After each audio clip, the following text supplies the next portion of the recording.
We have tried to avoid this scenario at all costs, but as the history outlined in my statement at the press conference on Sunday shows, those pursuing the agenda of elite capture of COSATU inside and outside of the organization will stop at nothing.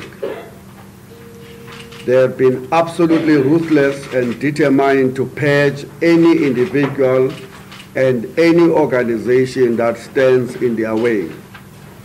They are seemingly oblivious to the disastrous impact that this will have on the working class.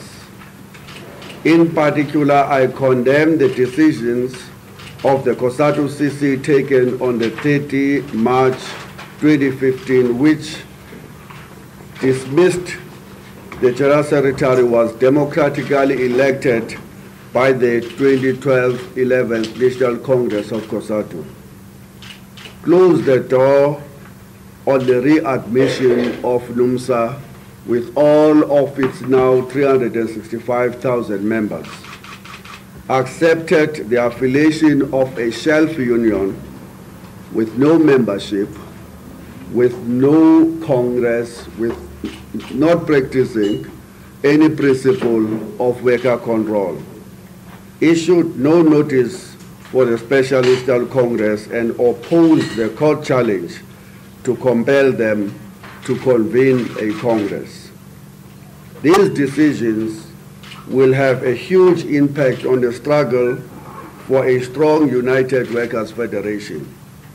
The leadership imagine that they can continue with business as usual, which is impossible in a situation in which 365 workers in NUMSA are excluded. This implosion within COSATU is not just a crisis for the Federation and the working class alone. It reflects a broader crisis in South Africa. The underlying catastrophe of high unemployment, poverty, and inequality is spreading into our dysfunctional healthcare and education systems, crime and corruption. It is endangering organizations of civil society, all democratic mass formations and democratic structures of our constitutional democracy. It is also behind the disarray in many state-owned enterprises such as the SABC, SAA, SARS, ESCOM, Parliament itself, the SAPS, the intelligence, the NPA, the post office, the ITEP, and the use of rogue elements to write fake intelligence reports condemning those perceived as opponents as imperialist agents. All of the mass formations have been planted as instruments of popular power. The youth worker axis, which drove popular struggles of the 1970s, 1980s, right through into the 1990s, have been reduced to pale shadow of its former self.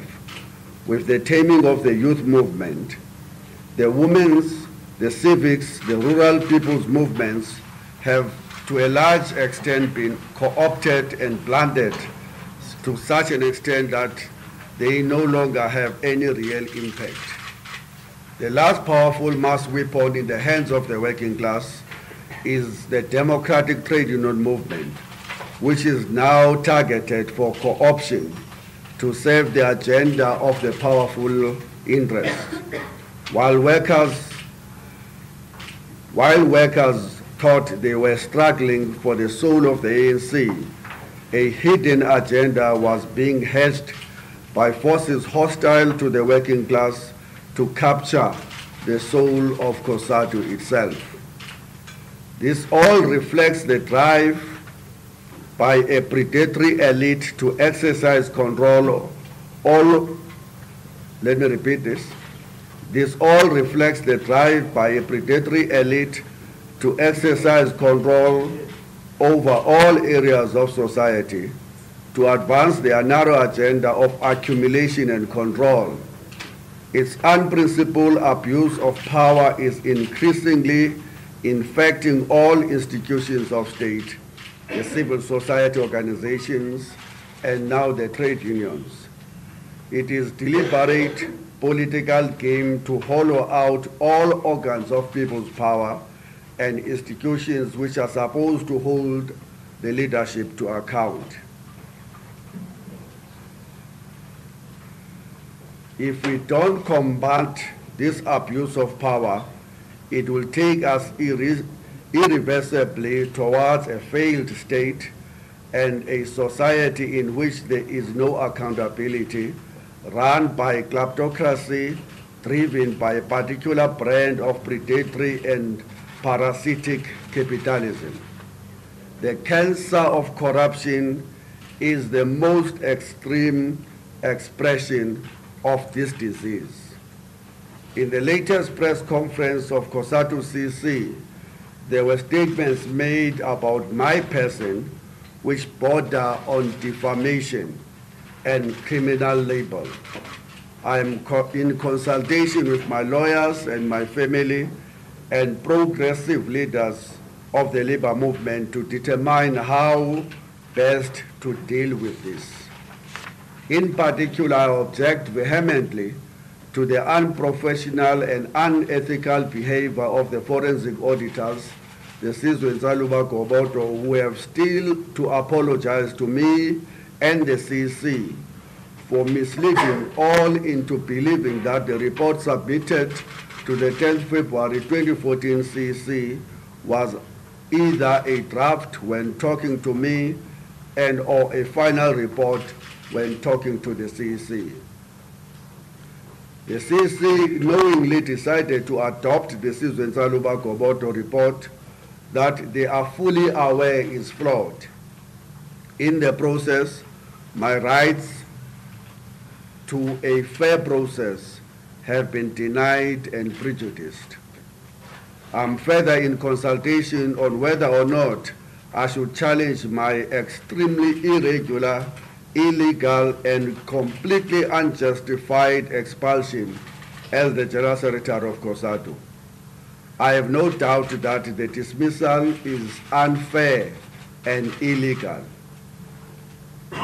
I have been dismissed without a hearing conducted by an independent chairperson.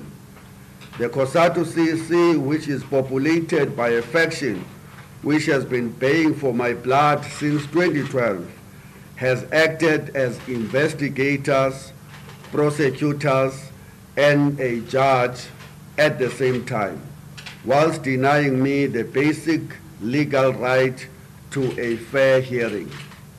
I remain firmly convinced that I did nothing wrong, let alone break the law in the execution of my duties as the COSATU General Secretary. But the priority now is not to get drawn into a tit-for-tat arguments and exchanging of insults, but to redirect our energy to the class struggle. While this is a very sad day, the working class needs to respond decisively to these challenges. This is why we are saying to the workers, don't mourn, organize. We are going to urgently consult all of our members, including holding special National Executive Committee meetings and a joint National Executive Committee meeting of all the unions that are listed in this statement.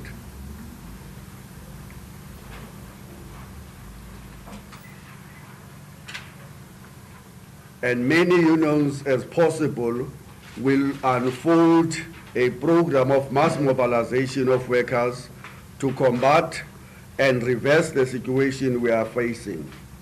I shall participate fully in this program of mass mobilization and consultation. I'm not a banned person. This is no longer the apartheid state. I'm a free man and free to associate with those that appreciate my contribution in the workers' struggle and somebody else who doesn't like that can go and jump to the nearest pool. We are calling on workers to discuss the implications of our many years of attempts to win back COSATU as an independent, democratic, and militant and fighting worker-controlled, capable of driving full implementation of the Workers' Parliament mandates. Has the intransigence of a dominant faction driving its agenda transformed COSATU into a toothless dog and an apologist of the current status quo? That's the question we're going to put in front of our members. Can we still rescue this organization and bring it back firmly in the hands of workers so that it can carry forward the struggles they have been waging now that have been delayed for the past 3 years? Can we still win back COSATU, or have we reached an end of the road where we should now consider alternatives? That's what we're going to be consulting members from now on. And in fact, we're going to be very busy. Contrary to those who wish that we could be banned, we're going to be very busy. This weekend is full of programs. Next week, we're all over in the Western Cape, as well as in the Free State. And we're going to be everywhere in the country to ask the members this question, because we now think that fundamental question can no longer be postponed. Thank you very much for your presence and for your interest in the press conference we continue today. Thank you very much. Would any of the other representatives from the Finance